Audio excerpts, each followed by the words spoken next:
Come on. Come on.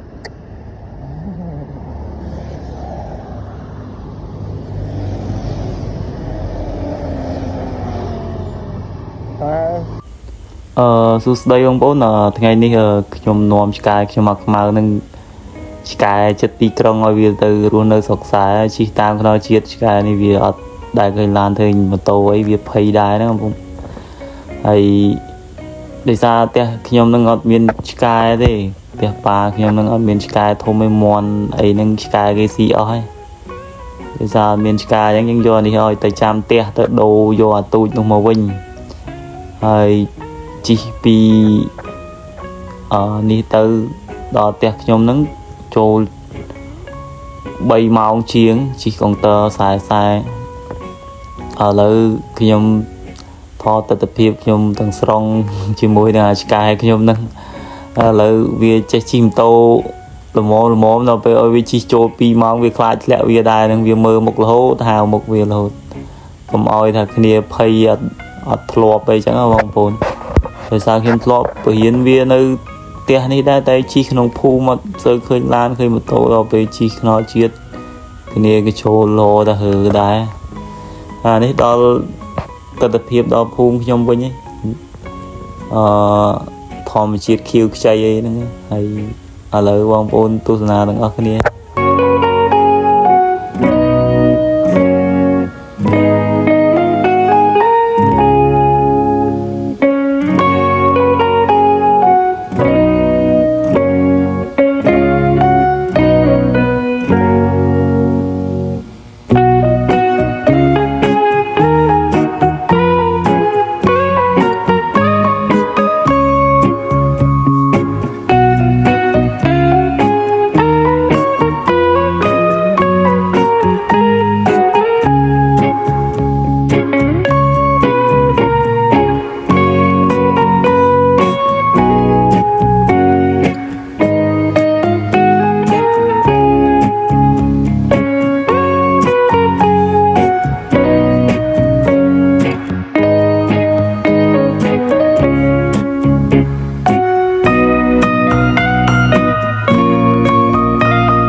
ឥឡូវឃើញថាការជិះរយៈពេល3ម៉ោងរបស់ខ្ញុំបានដល់ផ្ទះហើយពីពេញមកដល់កពត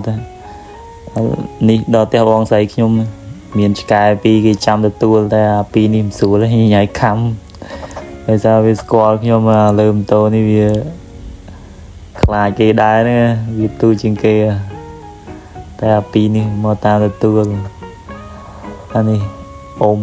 ម៉ែម៉ាក់អ៊ំហើយដល់ពេលវាឃើញគេធំអញ្ចឹងតតម្លាក់កតុយទៅខ្លាចគេអត់តម្លាក់កតុយអញ្ចឹងគេខំឡើយទៅបកដាក់អា2នេះគេមកស្វាគមន៍ខ្ញុំអា2នេះគេធ្លាប់ស្គាល់អានេះមកអញ្ចឹងគេ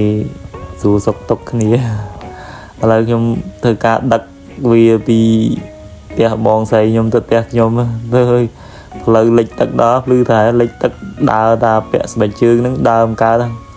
ស្បែកជើងតដោះកាន់ហើយបើថាអត់ដោះកាន់ទេវត្តប្រឡាក់ខោពេញទាំងអស់ហ្នឹងភ្លឺស្រែខែណាមិនបាច់និយាយមកឥឡូវយើងបន្តដំណើរទៅមុខតទៀតប៉ាខ្ញុំគាត់ចាស់ហើយគាត់ដើរមុខហ្នឹងប៉ាំងប៉ើកហើយតិចទៀតទៅដល់ផ្ទះឥឡូវ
Khơi ngọt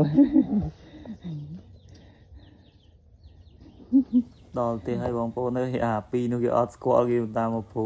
យកដូរអាមួយខ្មៅនេះទៅពេញឆ្ងល់